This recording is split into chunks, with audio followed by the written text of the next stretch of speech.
प्रश्न पूछने के लिए। मेरा पहला प्रश्न भाजपा की एक कार्यकर्ता होने के नाते, क्या अरविंद केजरीवाल इस बात को इनकार कर सकते हैं, नकार सकते हैं कि सत्येंद्र जैन ने 4 शेल कंपनीज के अपने परिवार के कुछ सदस्यों के माध्यम से 16 करोड़ 39 लाख 56 शेल कंपनीज के माध्यम से हवाला ऑपरेटर्स के सहयोग से साल 2010 से लेकर साल 2016 तक, साल 2010 से लेकर साल 2016 तक मनी लॉन्ड्रिंग की? मेरा दूसरा प्रश्न, केजरीवाल जी, क्या यह सत्य है कि सत्येंद्र जैन ने स्वयं डिक्लेयर किया कि उन्होंने मनी लॉन्ड्रिंग की 16 करोड़ 39 लाख की इनकम डिस्क्लोजर 2016 के अंतर्गत, जिसके माध्यम बने अंकुश जैन और वैभव जैन, साल 2016 में? केजरीवाल जी, क्या यह सत्य है कि principal commissioner of income tax ने इस बात को रिजेक्ट किया कि 16 करोड़ 39 लाख के सही मालिक न वैभव जैन थे, न अंकुश जैन थे, बल्कि इस काले धन की मालिक स्वयं सत्येंद्र जैन है? केजरीवाल जी से मेरा चौथा प्रश्न, क्या यह सत्य है कि डिवीजन बेंच दिल्ली हाईकोर्ट ने 21/8/2019 के अपने ऑर्डर में यह कंफर्म किया, इस बात की पुष्टि की कि सत्येंद्र जैन केजरीवाल जी के न सिर्फ सरकार में मंत्री, उनके परम मित्र, उनके सहयोगी ने मनी लॉन्ड्रिंग की 16 करोड़ 39 लाख की?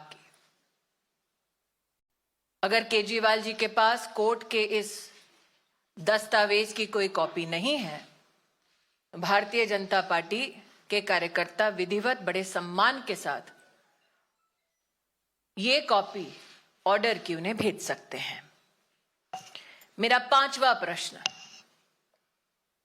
क्या यह सत्य है केजरीवाल जी कि सत्येंद्र जैन शेल कंपनीज के मालिक हैं? उन शेल कंपनीज का नाम है Indo Metali Impex private limited, Akinchan developers private limited, Prayas info solutions private limited, Mangal Yatan projects private limited. और ये कंपनियां वो अपनी धर्मपत्नी जी के साथ शेयर होल्डिंग के माध्यम से कंट्रोल करते हैं। एक और company J J ideal estate limited, इसमें majority share holding Satyendra Jain की, उनके परिवार की, उनकी धर्मपत्नी की, जिसको कल केजरीवाल जी प्रेस के माध्यम से ढांढस बंधा रहे थे कि भाभी जी डरने की जरूरत नहीं है। ये केजरीवाल जी के शब्द थे। क्या यह सत्य है, मेरा छठा प्रश्न, कि सत्येंद्र जैन ने 200 बीघा जमीन 200 बीघा जमीन कराला और चंडी, निजामपुर, बुधम, नॉर्थ और नॉर्थ वेस्ट दिल्ली के इलाके में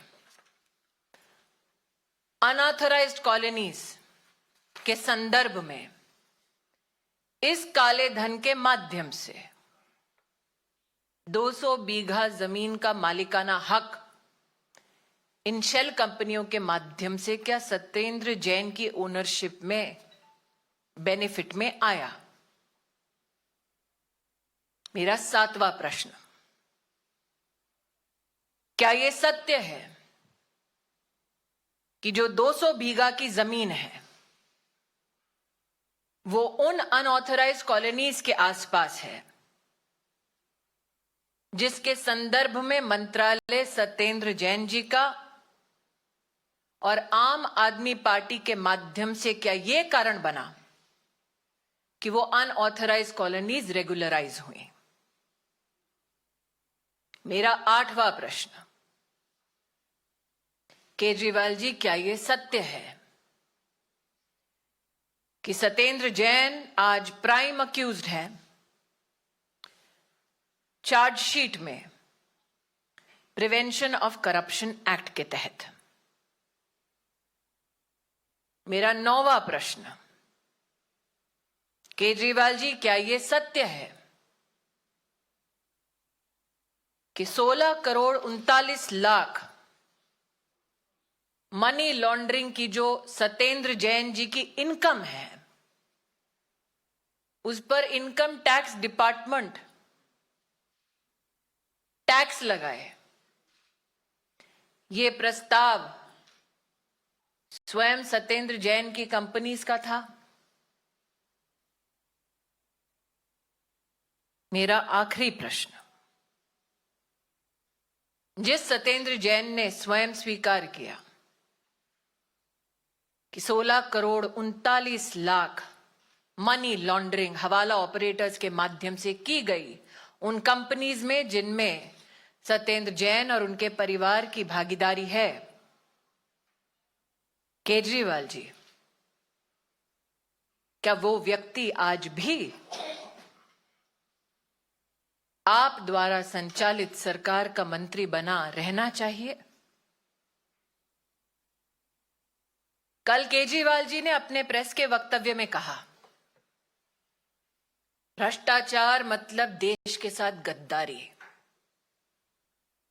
केजरीवाल जी, विनम्रता से मेरा अंतिम सवाल, क्या आप देश के गद्दार को पनाह दे रहे हैं? I would now like to give my comments in English. Yesterday, Mr. Arvind Kejriwal, the doyen of the Aam Aadmi Party, in a press interface, gave Satyendra Jain a clean chit. All right, so that's Smriti Irani attacking the Kejriwal government. In fact, in that particular press conference, Smriti Irani stating that Satyendra Jain laundered money through 56 shell companies. We have Alok live with us. Alok, a clear face-off between BJP and Aam Aadmi Party. Yes, absolutely. It was very much expected, and that is what is happening. The Delhi BJP and the Bharatiya Janata Party is now completely cornering Aam Aadmi Party over the arrest of their very prominent leader, because Satyendra Jain is one of the backbones of the Aam Aadmi Party, and he is arrested. If he is indulging this corruption case, definitely the Aam Aadmi Party will be cornered by various parties. In fact, yesterday we saw Congress also came out and spoke against Aam Aadmi Party, stating that many of the Aam Aadmi Party leaders are corrupt. So now Smriti Irani has given the statement, and she has alleged that 16 crores were accepted by Satyendra Jain. Means Satyendra Jain was indulging in the 16 crores rupees of corruption, and this is told by the principal commissioner of the income tax. So definitely it's a big allegations. But right now Satyendra Jain is inside the custody of the Enforcement Directorate, where I am standing, and today is the second day of his interrogation. Satyendra Jain's interrogation is still going on. He is in the custody of 9 days of Enforcement Directorate, and at that point in time, yesterday we saw Delhi Chief Minister Arvind Kejriwal in fact defended his close confidant, means that Satyendra Jain, because Satyendra Jain, as I already told you, is a backbone of the Aam Aadmi Party, and he was doing very well in Himachal Pradesh. He was campaigning daily, and he was in fact camping over there, and he was getting huge number of supports, lot of support, and making some kind of base for the Aam Aadmi Party in Himachal Pradesh. And Aam Aadmi Party has said that this has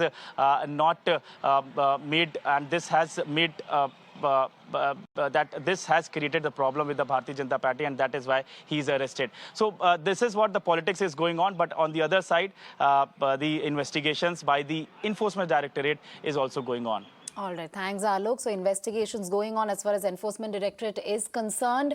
He's been remanded to custody, and even as that is happening, the political war between Aam Aadmi Party and BJP continues.